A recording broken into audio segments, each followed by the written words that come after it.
할렐루야. 오늘 7번째 제자성경 시간을 가지게 됐습니다. 벌써 오늘로 이 단단한 기도 공부라는 책을 마무리하게 됩니다. 우리들은 오늘 31에서 35과를 읽고 같이 이 부분에 대한 기도의 이야기들을 나눠가려고 합니다. 여러분들 이제 먼저 읽으신 분들은 이해하셨겠지만 31에서 35과의 내용들을 통해서 저자가 우리들에게 기도의 공부를 하라고 하는 것은 품을 넓혀가는 것에 대한 이야기를 하고 있습니다. 그러니까 우리 자신 혹은 우리와 가까운 이 정도의 기도에서 조금 영역을 확장시켜가는 것에 대한 구체적인 이야기들을 담고 있습니다. 어떻게 기도의 영역을 확장시키는가? 그것은 아주 단순하죠. 대상을 나에서 다른 사람으로 바꾸는 것입니다. 그런 의미에서 이 31과부터 우리가 한번 읽어보면 성도들을 위한 기도라는 제목을 가지고 있습니다. 그러니까 내가 아닌 나와 함께 신앙생활하는 어떤 그 누군가, 다른 성도들을 위하여서 기도하는 것에 대한 이야기입니다. 근데 이제 31가의 방향성을 교회 자체가 성도들이 서로를 위해 기도하는 것으로 함께 성장하는 것, 그것이 교회의 모범이다는 차원으로 이야기를 하고 있습니다. 그래서 서로 기도하는 것에 대한 이야기를 합니다. 223페이지에서 두 번째 단락을 보면 저자가 이렇게 이야기합니다. 오늘날 교회가 다시 연합하고 하나 되는 데 효과적으로 기여할 한 가지 방법은 성도로서 서로를 위해 기도하는 적극적인 실천에 나서는 것이다. 이렇게 기도하면 치유가 일어난다. 하나로 연결된다. 서로가 결속된다. 저자가 이야기하고자 하는 건 바로 이 부분입니다. 교회는 연합을 이루어간다고 하는데 연합이 무엇으로 이루어지느냐? 서로 기도함으로 이루어진다는 것입니다. 여러분들도 느끼시겠지만 우리가 교회 안에서 함께 예배를 드리고 하나 되는 공동체로 나아간다는 이 나름의 목표를 가지고 비전을 가지고 나아가지만 사실상 하나가 되기가 쉽지 않은 것은 예배라는 것이 모두가 함께 그 자리에 있는 것뿐이지 사실은 그것을 통해서 마음이 연결되고 서로가 서로를 위할 수 있는 것은 기도가 실천되지 아니하고서는 가능하지 않다는 것을 우리가 모두 이제 알고 있죠. 그 부분을 저자는 정확하게 건드리고 있습니다. 그래서 서로를 위해서 기도하는 것, 그리고 서로의 삶을 어루만지는 것, 그것이 기도가 되지 않으면 안 된다. 이제 이 부분을 이야기하고 있는 겁니다. 그러면서 이제 중간에 224, 225페이지에 걸쳐서 실제로 어떤 기도를 하는 것이 좋을까? 누군가를 위해서, 성도들을 위해서, 서로를 위해서 어떤 기도를 하는 것이 좋을까에 대한 예가 나와 있는데 그것을 여러분 한번 읽어보시면 좋겠고 여기서 이제 저자가 되게 정확하게 찝고자 하는 것은 뭐냐면 성도들끼리 기도 요청을 여기 225페이지 두 번째 단락이죠. 성도들끼리 기도 요청을 하는 시간이 서로의 필요를 확인하는 시간이 된다는 부분이죠. 이게 누가 여기가 아프니까 좀 기도해 주세요. 누가 좀 이렇게 요즘 이것 때문에 힘들어하는데 좀 기도해 주세요. 우리 누구가 이게 힘든데 기도해 주세요. 이런 식의 기도의 제목, 그러니까 사실 자기 필요를 공유하는 것 정도가 된다는 거죠. 이게 막 틀렸다라고 말할 수는 없지만 저자가 지금 얘기하는 것처럼 육신의 건강을 위해 기도할 필요는 있지만 일시적인 육신의 필요를 영원한 영적인 필요보다 우선시하지 않도록 주의해야 한다라고 말하고 있습니다. 그러니까 우리가 결국 구하게 되는 것은 당연히 육신적인 것을 안 구할 수가 없고 너무 필요한 것이지만 그것보다 더 좀 깊이 있는 기도의 차원을 하는 것이 중요하다. 누군가의 삶을 위해서 저기 남편이 아프대요. 저기 지금 다리가 아파가지고 많이 힘들대요. 맞죠. 그걸 위해서 서로 위해하고 걱정하고 기도하는 건 맞지만 우리가 성도라고 한다면 거룩한 주의 백성이라고 한다면 보다 더 영적 차원의 이 서로를 위한 기도가 필요하다는 것이 저자의 지적입니다. 우리가 사실 이 중보 기도를 한다, 누군가를 위해 기도한다고 하면 그 아픈 부분, 힘든 부분, 어려운 부분 굉장히 목적 삼아서 기도하지만 사실은 그의 삶 전체, 그의 영혼을 위하여서, 그의 가정의 구원을 위하여서 기도하는 것이 우리가 조금 더 우선을 둘 기도의 제목이면 좋겠다는 이 저자의 설명을 참 우리가 공감할 수 있게 됩니다. 그래서 이제 마지막 저자는 이것은 결국 투자의 차원이다. 그냥 물질적인 것이 아니라 정말 가치 있고 투자할 만한 어떤 그런 그 가능성이 있는 데에 그 기도하는 것, 그것이 정말 중요하다. 이런 차원으로 이제 얘기하고 있습니다. 그래서 배당금으로 비유하고 있습니다. 32과로 넘어가면 가족을 위한 기도다라고 되어 있습니다. 이제 저자는 이제까지 우리가 이 32과까지 달려오면서 여러 기도의 어떤 제목들, 기도하는 방법들, 또 기도의 요소들 이런 것들을 배웠다면 이것들을 잘 조합해서 우리의 가족들을 위해서 기도하라라고 이야기합니다. 여러분 쭉 읽어보시면 어렵지 않게 느끼셨겠지만 그 기도의 차원이 매우 물리적이고 또 1차원적이고 또 당장 눈앞에 보여져 있는 현실에만 그칠 것이 아니라 좀 더 깊은 차원의 기도가 우리 각각의 가족 구성원들에게 향해야 된다는 것을 이야기합니다. 그러면서 이제 예를 들고 있는데 이제 앞에는 먼저 배우자 그리고 뒤에는 뭐 자녀 이렇게 나오고 있는데 배우자에 대한 부분 한번 읽어보면 231페이지에 이 부분 제가 한번 읽어보겠습니다. 그러므로 배우자가 무엇보다 그리스도께 헌신하며 사랑하는 마음으로 감사를 드리고 그분의 말씀을 온전히 따르며 주되심에 복종하도록 기도하라. 또한 배우자가 사람들과의 관계를 사랑과 이타적인 마음으로 영위하되 특별히 지금 서로 경쟁 관계에 있거나 껄끄러운 사람들과의 관계를 사랑으로 대할 수 있도록 기도하라. 평화를 위해 기도하라. 상하고 깨어진 관계가 치유되고 회복되도록 기도하라. 다음으로 하나님의 뜻을 자각해야 원하던 목적대로 살 수 있으므로 배우자가 하나님이 바라시는 뜻을 분명하게 깨닫고 그 뜻에 따라 일상의 결정을 내릴 수 있게 해달라고 기도하라. 그러니까 우리가 사실 머리로 알고 또 충분히 교회 생활을 하면서 깨닫게 되는 어떤 기도라는 그 개념 그리고 이렇게 좀 깊은 차원의 기도를 해야 돼 라고 하는 것을 실질적으로 우리들의 가족 구성원들에게 대입해야 한다는 겁니다. 사실 알고 있지만 이렇게까지 잘 안 되는 것이 우리들의 이 기도의 현실이기도 하다고 생각합니다. 말씀에 온전히 복종할 수 있도록 내 남편을 위해 기도한다는 것, 또 사람들과의 관계 속에서 사랑을 드러내는 사람이 되기를 기도한다는 것, 이런 것들이 처음에는 그 다짐을 했던 순간에는 좀 되는 것 같다가도 결국 눈앞에 펼쳐진 현실적인 문제, 아프면 아픈 것, 사업이면 사업, 직장이면 직장, 딱 어떤 그런 부분에 고정되어서 기도하게 되기 마련인 것이 우리들인데 이런 부분의 차원을 우리가 정말 고정시키고 그 좀 영적 차원으로 깊이 있는 차원으로 그 기도의 방향을 우리 가족들을 향하여서 확실하게 제시하는 기도를 하자. 그것이 오늘 이 저자의 이야기입니다. 또 이런 부분이 우리 자녀들에게도 역시 똑같이 이어진다는 것이 이제 뒤에 대한 설명이죠. 제 이야기를 해보자면 저는 이제 제 이제 가족 그리고 제 아이 그리고 이제 태어날 아이까지 이렇게 기도할 때 어떤 기도를 하게 되냐면 특별히 제 아이에 대해서는 제가 어쨌든 목회자이다 보니까 목회자로서 저는 제일 중요한 목회가 자녀 목회라고 생각합니다. 제 부모님께서 사실 아직 크지 않은 교회, 그러니까 예배 인원이 한 20명 남짓 되는 그런 교회에 목회를 하고 계신 담임자이신데 어떻게 보면 우리 목회자들 사이에서 목회의 성공이 뭐냐, 어떤 교회의 규모, 교인의 수, 그런 것이냐, 이제 여러 가지들을 놓고 목회 성공의 기준을 내세우는 이들이 있지만 단언코 목회자의 성공 중에 하나는 자녀 목회다. 이제 이런 얘기들을 꼭 많이 하셨던 것 같아요. 그래서 처음에 아버지께서 저에게 그런 얘기를 많이 하셨어요. 네가 내 목회에 어떤 열매가 되어야 한다. 이제 이런 말씀을 많이 하셨는데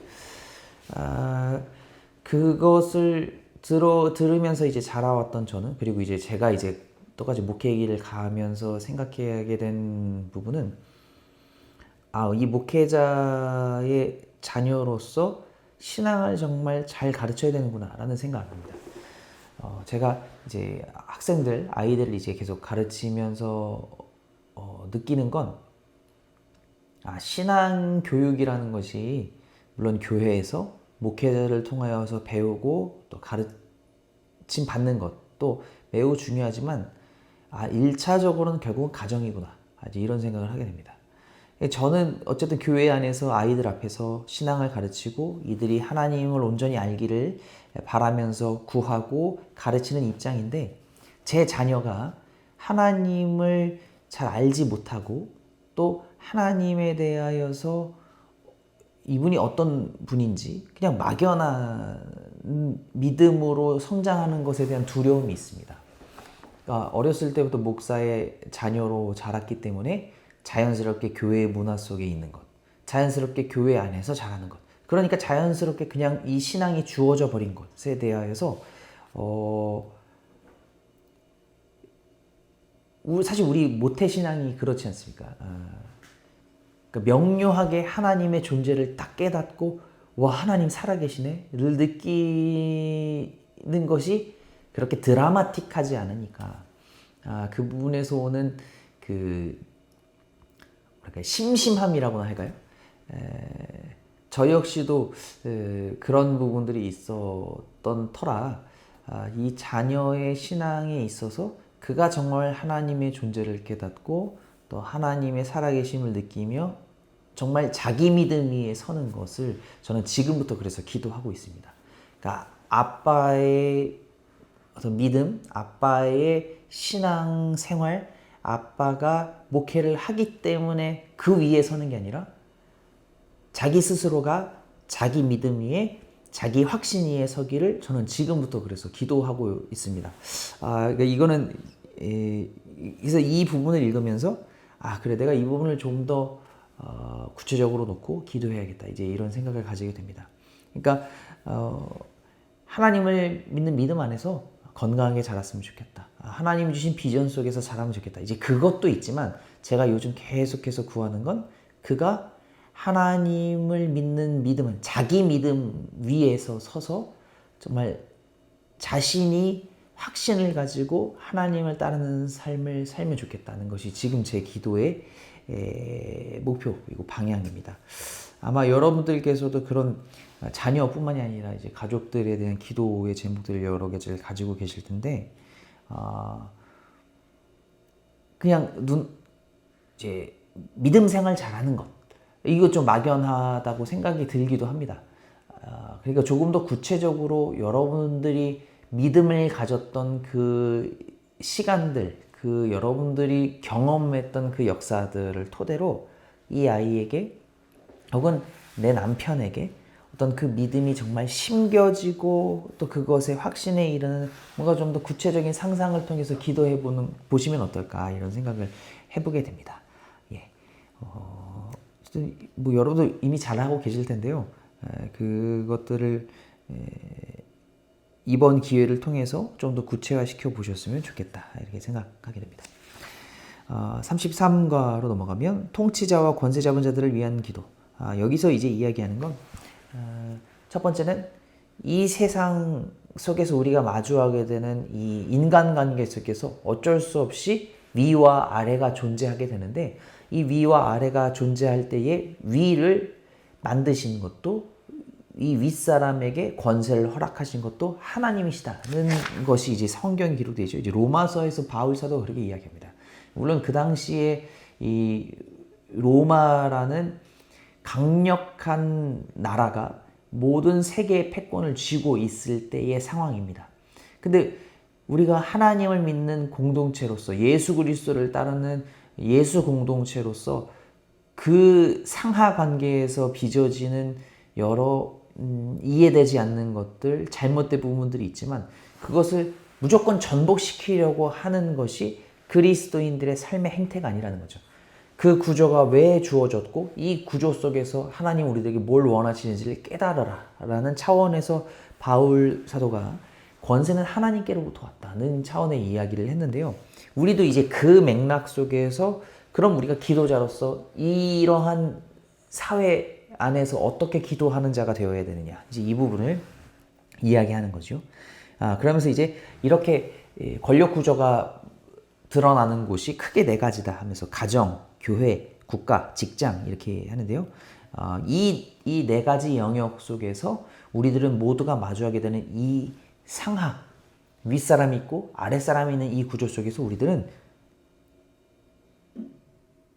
대부분은 아랫사람이기 때문에 윗사람을 위해 기도할 수 있어야 된다는 차원입니다. 근데 이것이 그냥 내가 아랫사람이어서 윗사람을 위해 기도해야 된다. 그냥 내가 잘 되려고 윗사람이 잘 되기를 기도해야 된다. 이런 차원으로 읽어서는 안 된다는 것을 다시 한번 우리가 생각해 봐야 됩니다. 오히려 하나님께서 이러한 사회 구조를 주셨다는 그 사실에 우리들은 주목해야 됩니다. 하나님께서 우리들을 사랑하셔요. 하나님은 우리 인간이 하나님의 뜻대로 살기를 원하세요. 그런데 그 하나님의 뜻을 저버리고 세상을 향하여 걸어나가는 것이 인간입니다. 그러니까 인간이 하나님 앞에 범죄했어요. 자, 그러면 인간과 하나님 사이의 관계가 회복이 되려면 원칙적으로는 사람이 하나님께 용서를 구해야 되는 겁니다. 그렇죠? 사람이 하나님께 용서를 구해야 돼요.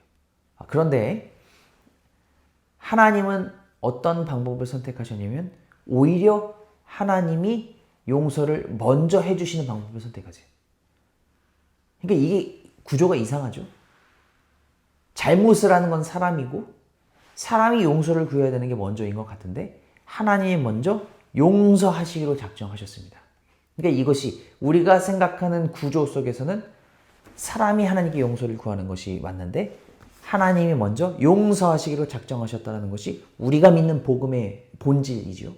그러니까 하나님께서 우리들이 살아가는 사회 속에서 결국 위와 아래가 있을 때 대부분은 아랫사람들이 이 윗사람 때문에 힘들고 고통받고 어려울 때가 더 많죠. 그러면 당연히 윗사람들이 알아서 깨달아서 아랫사람들에게 용서를 구해야 되는 것이 맞지만 하나님이 우리들에게 주신 방법은 뭐냐면 오히려 그 서러움 갖고 또 어려움을 갖게 되고 갈등을 가지게 되는 이 아래에서 위를 향한 기도를 가지는 것. 그러니까 우리가 생각하는 이 논리 구조로 따지면 이 정방향이 아니라 역방향의 사랑 그리고 그러한 기도의 품이 우리가 가져야 할 모습 중에 하나다라는 차원이죠. 그렇죠. 결국 우리들은 대부분은 약자이고 아랫사람일 경우가 많은데 윗사람이 이렇게 해야지 라는 생각을 우리가 가지게 되는 것이 우리가 사회 속에서 생각하게 되는 부분이지만 기도자는 역방향으로 기도할 수 있는 믿음의 품을 키워가야 된다는 것입니다. 마음에 안 들어도 때때로는 짜증나도 내가 먼저 용서하고 내가 먼저 사랑하고 내가 먼저 그 사람을 위해 기도할 수 있는 것. 그것이 우리가 가져야 할 기도의 모습이라는 것입니다. 그러니까 사실 뭐 가정에서도 흔히 이야기하는 것이 그거죠. 화목한 가정이면 모르겠지만 가정마다 여러 상처를 지닌 가정들이 있잖아요. 그리고 개인적으로 가정 속에서 많은 아픔을 가진 분들이 있잖아요. 참 우리 아버지는 나를 참 힘들게 하셨어. 우리 아버지는 나를 때리셨어. 우리 어머니는 나를 참 돌보지 않았어. 이런 아픔을 가지신 분들, 그 가정의 문제를 해결하려면 그 나를 어렵게 한 나의 부모들이 자녀인 나에게 용서를 구해야 될 것이라고 생각하지만 사실 진정한 치유의 시작은 내가 그들을 용서하는 데에서 시작하는 것입니다. 그래서 그것은 실제로 상담학에서도 그 부분을 굉장히 치유의 중요한 요소로 이야기하기도 하고 우리 하나님 믿는 사람들, 우리 공동체 속에서도 역시 그 부분을 굉장히 중요하게 생각합니다. 당연히 내가 용서를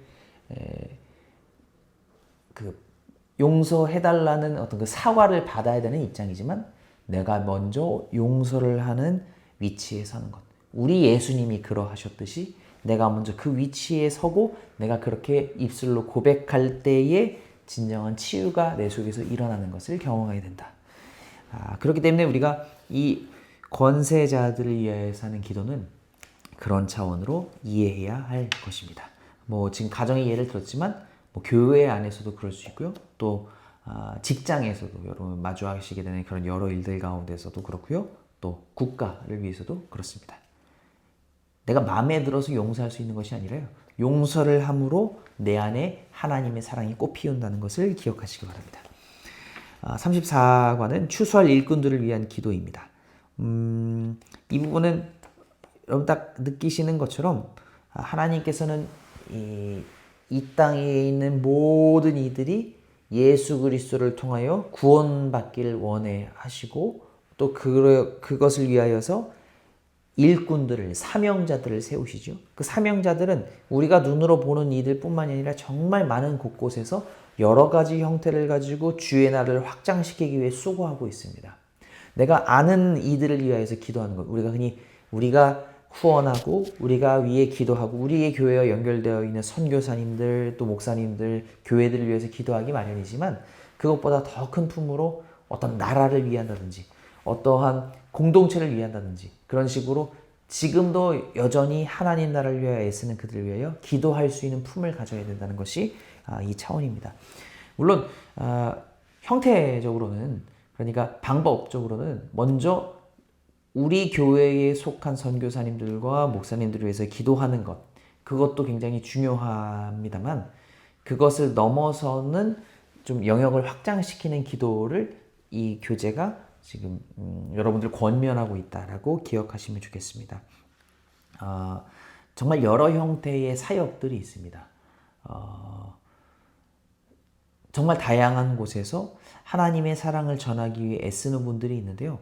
우리들이 그런 것을 경험하지 않고서 바라보는 시선 속에는 그냥 정말 외국을 나간 선교사님만이 추수할 일꾼처럼 보일 때도 있습니다. 또 교회를 목회하는 목회자들만이 추수할 일꾼처럼 보이는 때가 있습니다. 그런데 하나님이 일하시면 굉장히 다양하기 때문에 그 다양함 속에 하나님이 사용하고 계시는 그 도구 바로 추수할 일꾼들을 위해서 기도하는 것이 우리들의 사명임을 여러분 기억하시고 여러분이 이 마음을 가지기 시작하면 그때부터 이제 보이기 시작할 겁니다. 저것도 사역이구나. 저것도 정말 중요한 하나님 나라의 일이구나를 여러분들이 보시게 되는 바로 그 하나하나들을 이제 기도의 제목으로 삼으셨으면 좋겠습니다. 마지막 35과입니다. 교회와 부흥을 위한 기도했는데요. 이 과는 좀 재미있었습니다. 이게 뭐냐면 처음에는 교회의 부흥에 대한 이야기 그래서 그 교회의 부흥에서 이제 있었던 유명한 부흥 운동들의 이야기를 처음엔 좀 하더니 갑자기 중간부터 뒤로 가면 갈수록 나를 내려놓음 완전히 하나님 앞에서 깨지고 하나님 앞에 온전히 순종하는 자로 거듭남 이제 이런 차원 그러니까 완전히 회개의 차원으로 이제 기도를 이제 설명하기 시작합니다.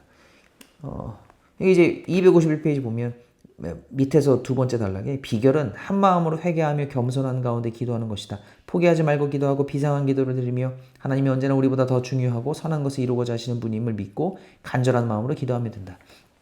그러니까 이제 지금 갑자기 교회 부흥을 위해서 기도하자고 했는데 이제 뭔가 그 기도라는 것에 대한 그 마지막 정리를 한다고나 할까요? 정말 우리 회개하자. 우리 정말 제대로 된 기도하자. 이런 차원으로 갑자기 이제 결론으로 나아가고 있습니다. 어쨌든 이 과의 제목을 생각해 보자면 우리가 교회의 본질이 뭐냐? 연약한 자들이 모여서 하나님의 이름을 부르고 하나님의 공동체로서 변화되어가는 과정을 가지게 되는 공동체인 거잖아요.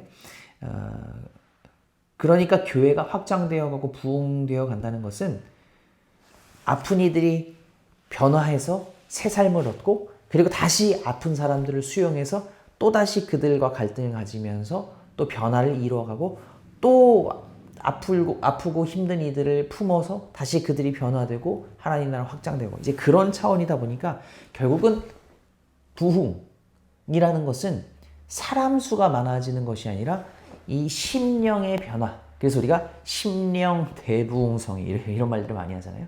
그러니까 우리의 속이 먼저 변화됨으로 인하여 하나님의 뜻을 온전히 받아들일 수 있는 갈아엎어지는 밭이 된다면, 이제 우리가 그걸 이루었다면 또 다른 누군가를 품어서 그 사람들이 심령이 변화되는 그 부흥의 불길이 번져가는 것을 위하여 우리가 기도해야 한다는 것입니다. 자, 여기서 어쨌든 우리가 중요하게 생각하는 것은 교회의 부흥이 뭐냐를 다시 본질을 붙들어야 된다는 거예요. 예배 인원이 많은 것이 아니라요, 변화됨이 일어나는 것을 부흥이라고 생각해야 됩니다. 변화됨이 일어나는 것. 막 그 이전의 삶이 아니라 새로운 삶으로, 새로운 피조물이 되어가는 변화를 느끼는 것. 그것이 우리들이 붙들어야 될 부흥이고, 그리고 그 이후로의 부흥은 이제 우리가 이런 변화를 가졌으면 무조건 또 사람 수가 많아지는 게 아니라 이 변화된 이들이 변화되어야 할 사람들을 데리고 와서 그들을 다시 변화시키는 그 힘들고 어려운 작업을 능히 감당해내는 일이 부흥이라는 겁니다. 그러니까 여기는 되게 중요한 차원이죠. 일단 내가 변화돼야 되고요. 그리고 변화될 사람을 붙들고 사랑으로 계속해서 안아줘야 되는 씨름이 있어야 되고요. 그리고 그 온 사람들이 다시 변화되고요. 이 작업이 계속 거듭되어야 하는 것이 교회의 부흥, 그리고 그것을 교회의 성장이라고 말할 수 있습니다. 그러니까 우리가 좀 더 정확한 차원의 교회 부흥을 붙들고 기도했으면 좋겠습니다. 그러니까 교회 부흥을 위해 기도하려면 결국은 먼저 나를 위해서 기도할 수밖에 없어요. 내가 변화되어야 누군가를 받아들일 수 있기 때문이죠. 내 속에 변화가 없으면서 누군가의 변화를 바라는 것은 사실 욕심인 거죠. 그러니까 먼저는 내 변화에서부터 시작한 부흥, 교회 부흥을 위한 기도가 이어지기를 우리가 소망하면서 더욱더 기도해야겠습니다. 예, 여러분, 오늘로 우리가 이렇게 뒤에 물론 부록은 있지만 여러분들이 한번 읽어보시면 좋겠고, 오늘로 이렇게 단단한 기도 공부의 책 읽기를 마쳤습니다. 참 좋은 영감을 주는 부분도 있고 다소 아쉬운 부분도 있다고 할 수 있겠지만, 그럼에도 불구하고 이런 책을 읽었기 때문에 구체적으로 우리가 기도에 대한 생각을 해볼 수 있었다고 생각합니다. 그러니 여러분, 이 마지막까지 이 기도 공부를 읽음으로 동참하셨으면 좋겠고, 또 때때로 여러분들이 기도에 좀 이렇게 답답함이 있을 때, 막힘이 있었을 때 또 이 책을 한번 읽어보심으로 은혜를 누리셨으면 좋겠고요. 또 저희 지난번에 여기 이 단단한 기도 공부 뒤에 보면 영화 워룸의 바탕이 된 책이다 라고 되어 있는데, 저희 한 권사님께서 이 워룸에 대한 소개를 하고 있는 유튜브 영상을 공유해 주셔서 같이 보고 또 은혜를 나눴던 경험도 있습니다. 그러니까 여러분 시간 나시면 이 유튜브에 워룸 이렇게 치면은 나오더라고요. 그 영화 소개가. 그런 것들을 함께 읽어보시면서 기도의 힘, 기도라는 것이 참 이런 것이지 라는 그런 생각을 가지고 이 남은 시간들을 보내보셨으면 좋겠습니다. 예, 그리고 저희는 이제 다음 주에는 가장 위험한 기도, 주기도라는 책을 또 읽게 됩니다. 여러분, 그 강의 계획에 맞춰서 책을 읽으시고 함께 공부했으면 좋겠습니다. 네, 제가 기도하고 마치겠습니다. 하나님 감사합니다. 우리들에게 믿음 주시고 또 기도함으로 하나님의 뜻을 붙들며 살아가게 하여 주심 감사드립니다. 기도라는 것 하면 할수록 참 어렵다고 느낄 때 많고, 또 기도가 무엇인지 하면 할수록 점점 더 뭐랄까요, 명쾌해지지 않는다고나 할까, 이제 그런 마음들을 가지게 되는 시기를 우리가 겪게 될 때 이렇게 구체적인 내용들로 그래, 이런 기도 또 저런 기도를 이런 책을 통하여서 공부하게 하심도 하나님의 은혜임을 고백합니다. 주님, 이 시간을 통하여 우리가 가지게 된 여러 생각들, 여러 고민들, 또 여러 방향들 붙들고서 하나님 앞에서 온전한 기도자로서 주님이 풍성히 내려주시는 은혜를 만끽하며 살아가는 우리 모든 주의 백성들 되기를 소망합니다. 우리가 이제 이 책을 가지고 서로 함께 또 각 반에서 나눔을 가질 때에 하나님이 주시는 지혜로 말미암아 아주 기쁜 은혜 넘치는 나눔의 시간 될 수 있도록 주께서 도와주시옵소서. 이끌어 주시니 감사드리며 사랑이 많으신 예수 그리스도의 이름으로 기도합니다. 아멘.